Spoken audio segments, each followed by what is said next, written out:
Welcome to Amesbury Memorial Day 2020. Hopefully a Memorial Day like one we will never see again. My name is Kevin Hunt. I am the Veteran Service Officer for the City of Amesbury. I've been doing this for about 6 or 7 years. Normally, it's the VFW, these fellas here, who put on Memorial Day, but today you've got me, and you're also going to have the good face and wonderful information from Jane Snow. She's going to give us information about how the Amesbury cemeteries are organized, particularly the veteran sections. And you will hear from an Amesbury teacher, Paul Jancewicz, who will tell you about two particularly interesting veterans.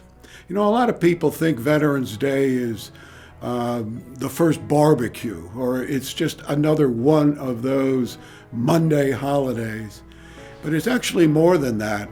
It commemorates the veterans who have died, as opposed to Veterans Day, which commemorates the living veterans. Locally, in Amesbury and in Newburyport, within the last 10 years, we have lost two very singular individuals. Amesbury lost Jordan Shea. Newburyport lost Derek Hines. I mention them because both of those organizations do a tremendous amount of charitable work locally in this area. The question that's always asked of me is, what can I do to give money locally? How can I ensure that any money I give is local? Well, these two charities do that. They help local people, local veterans, even non-veterans. And the reason I'm mentioning them is this year, their fundraisers, their primary sources of income got canceled. And so if you feel that you would like to help these two charities out, this is the Jordan Shea Foundation. It is formerly called the Sergeant Jordan M. Shea Memorial Foundation, or the First Lieutenant Derek Hines Veteran Assistance Fund. And if you don't remember all of that, you can just call the Veterans Office. Our phone number is listed on the Amesbury website, and I'll give it to you now. It's 978-388-8136.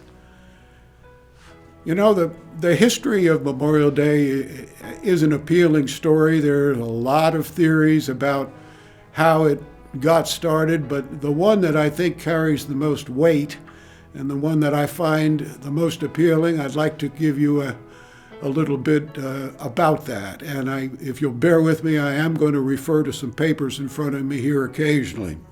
I want you to imagine with me a warm spring day, pretty much like we're starting to get now, but we're in Mississippi. And we're out on a field in Mississippi, and there's a group of women in their 20s and 30s, maybe a few older, and they're wandering through the field, and they're stooping, and as they stoop, they deposit a flower on the ground. Where they are depositing those flowers are the graves of the Confederate soldiers who have died because they're wandering over a Civil War battlefield. And the year is 1866.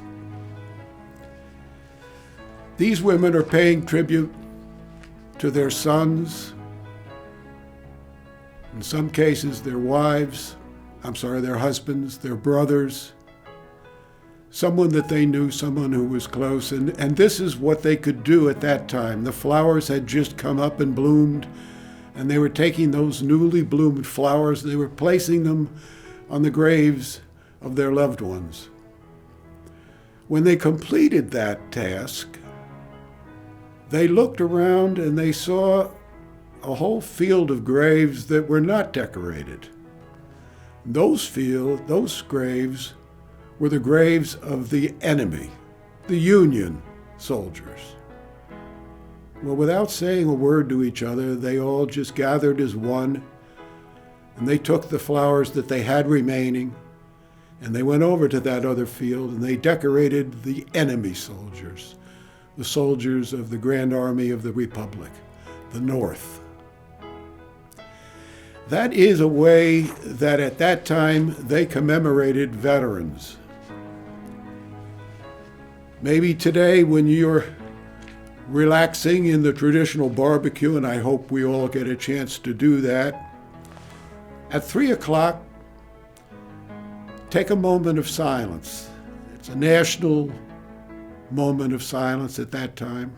Try to remember what the veterans represent to you. Perhaps you have members of your family, or what they certainly represented to our country. Every veteran of the armed forces gave up some part of their life to qualify as a veteran. He or she all gave up time. Some gave up more than the time. They sacrificed their health, or they sacrificed the ability to walk or to see or to talk. Some, as we know, gave all that they could give. They gave their lives. All of the men and the women in the armed forces have one thing in common, and that is when they raised their right hand and they swore that they would defend this country, they swore they'd defend it with their life. They wrote a blank check that put their lives on the line. So please remember the veterans today. Remember one thing too. No war was ever started by a veteran, but veterans ended every one of them. Please enjoy Memorial Day. Thank you. My name is Jane Snow, and I'm on the Amesbury Cemetery Commission, and I'd like to share with you some of the work that we've been doing. In the Revolutionary War section, which is in Union Cemetery, we have been able to expose the original stone walkway leading from Whittier Path to the first meeting house. At the top of the hill on Whittier Path, we've installed a map of all the burials in the Revolutionary War section. We've highlighted all of the 35 veterans that are buried there, 29 of which are Revolutionary War soldiers. Also posted is a pamphlet giving some historical background information. At the Veterans Lot in Union, Amesbury soldiers who served in the Spanish-American War, World War I, World War II, Korea, and Vietnam are buried there. The upright white stones in the back of the lot are in memory of the 3 World War II veterans who died in the line of duty and never returned home. We have edged all around the veterans' markers, added planters, weeded, and signage to try to keep this in good order throughout the summer. At Old Corner, which is located on Elm Street, it opened in 1793. It was known as the Depot and the Mills. It has approximately 500 burials, and of those 500, 21 are Revolutionary War soldiers and 4 are Civil War soldiers. One stone that caught our attention was Andrew Wadley. Andrew fought in 13 battles in the Civil War, and they're all listed on his stone, but the stone was in disrepair. We felt it was important to preserve this stone, and we were excited to be able to do that in 2014. A visit in the fall when the leaves have turned to look at the unique carved stones is a must. In 1852, a new cemetery was opened up the street called Mount Prospect. 80 families in Old Corner had their loved ones exhumed and moved to Mount Prospect. Stephen Knight was one of them. He became the only Revolutionary War soldier to be buried in Mount Prospect. Mount Prospect was also known as Brown Hill or Lamprey Hill. All of the records from the original 1853 handwritten journal have been recorded on spreadsheets.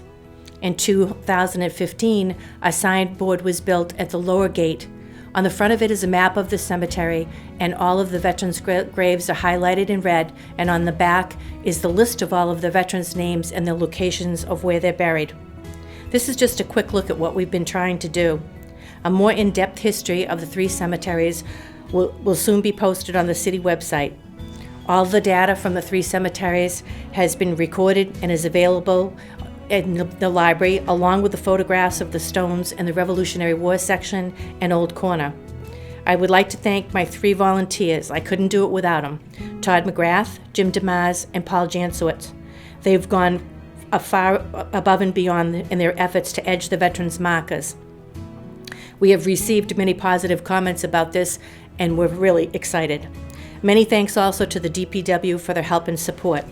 Since this is the 75th anniversary of World War II, our current project is to ensure that all of the veterans have flag holders. We chose Section E in Union Cemetery because it has 300 veterans buried in that section, 133 which are World War II vets. On this Memorial Day, I would like to give you a heartfelt thanks to all those who've served and all that are serving. We're in Union Cemetery in the sections that many veteran organizations had set up over the years. To the furthest down next to the Firemen's Memorial is the Veterans of Foreign Wars area. Here behind me at the German World War I cannon is the American Legion zone, and just beside that, the Disabled American Veterans Monument. This is where certain ceremonies are held, along with the usual situation done at the Doughboy. Further up the hill here at Union Cemetery is a vast section known as Section E, which Jane Snow has been working very hard to take care of, and it has a vast number of veterans. Further over, closer to the Cumberland Farms, you will find a lot of Revolutionary War and Civil War era veterans buried, along with a couple of Spanish-American War. So these are the various sections. It's amazing how many veterans are buried here in Union Cemetery, as well as Mount Prospect up off Elm Street. And I hope someday you get to visit these sites and to remember. We're standing in front of 3 cenotaphs, which are stones to the memory of 3 particular veterans whose bodies do not rest beneath them. And we thought that this year specifically, being the 75th anniversary of the end of World War II, that some of the focus today would be on a few of the particular stories of some who have offered themselves up for service and gave the ultimate sacrifice in the name of their country and for freedom. Amesbury has a strong heritage of military service. Its citizens have taken part in almost all U.S. conflicts. To attest to this, there are over 20 monuments, memorials, and markers throughout the city to remember military service that has been rendered by men and women, particularly for many of those who paid that ultimate sacrifice for our freedom. At least 50 had died during the Civil War from Amesbury from 1861 to 65, some dying in combat, some dying from wounds, others from sickness, and as POWs from malnutrition or abuse. About 8 had died in the Spanish-American War. In World War I, there were about 16 men who lost their lives. One of them, John Joseph Thornton, took his post at a machine gun position in Europe, but was destined to be killed by a German shell only 9 days short of the 11th of November in 1918, the end of the war. In that war that was supposed to be the war to end all wars, the Great War. Again, as that it is the 75th anniversary of the end of World War II, it's proper to offer a few selections of focus. During World War II, at least 40 Amesbury soldiers, sailors, airmen, and Marines died. The first being James Joseph Landry Jr., who was aboard the USS Arizona on that fateful day in Pearl Harbor, the 7th of December, 1941. His remains never came home, and so we have the center cenotaph. Shortly thereafter, Marines Lawrence Zagranis and Everett Amadon were both killed in action at Henderson Field on Guadalcanal, where their mortal remains remain to this day. Robert Page and Robert Barrett, Robert Page's cenotaph being to the right and Barrett to the left, both of them were in the Army Air Corps and were lost in 2 different bombing missions. Page was over Europe in a bomber, and Barrett was over the Pacific in a bomber. Similarly, another loss and a lack of return of the body was of a gentleman named, he was machinist mate Paul Sanuski. Paul Sanuski was aboard the submarine Pickerel and reported missing in action and never found. Lucien Breton was off of a ship in the invasion in Sicily, and his ship took hits from the Germans and he never returned either. An older Amesbury High School graduate, Harold J. Laffey, was recalled to naval service and lost when his ship struck a mine in the Normandy invasion in 1944. Samuel Fossman, who we have a picture of, gave up the opportunity for officer training school and even gave up his rank so that he could join Patton's army to fight in Europe, and dying in the effort. Robert Bowley's body, which is interred here up the road at Union Cemetery, died in Germany in '44 as well. Amesbury's nearly forgotten son, Paul Murphy, volunteering for a bombing mission over Japan, lost his life, and his remains were never found either. There's a small marker up the road here that his mother put in for him. In the Korean War, at least 5 died. Among those were Ananias Andy Janvern, who was killed shortly after graduating from Amesbury High School. Another Amesbury High School graduate, Henry G. Murphy, survived numerous World War II battles, only to be killed in Korea, leaving behind a wife, a 5-year-old daughter, and a 4-year-old son. Seaman William Justin, from the Vietnam time period, is the only known KIA, or rather killed during wartime, that we have. He died aboard the awful fire of the USS Forrestal. Of course, more recently, most people would have heard of Jordan Shea, Derek Hines, and Andrew Nicole, who gave their last full measure of devotion in the war on terrorism. From a news article that was recently rediscovered, we find Amesbury High School graduate Morris Trabach, the son of a sickly mother and a Russian immigrant father who had joined the fight in World War II and never come home. His loving father, who cobbled shoes near the office of the Daily News, died shortly after receiving word that his namesake, possibly his only son, had died. Some sage reporter of the time waxed poetically about the death of Morris's father. He wrote, "The subject of this paragraph is Morris Trabach, a good neighbor who has gone. The loss of his son's life in the war affected him profoundly, probably even hastened his death. Not all the sacrifices of war were made on the battlefield.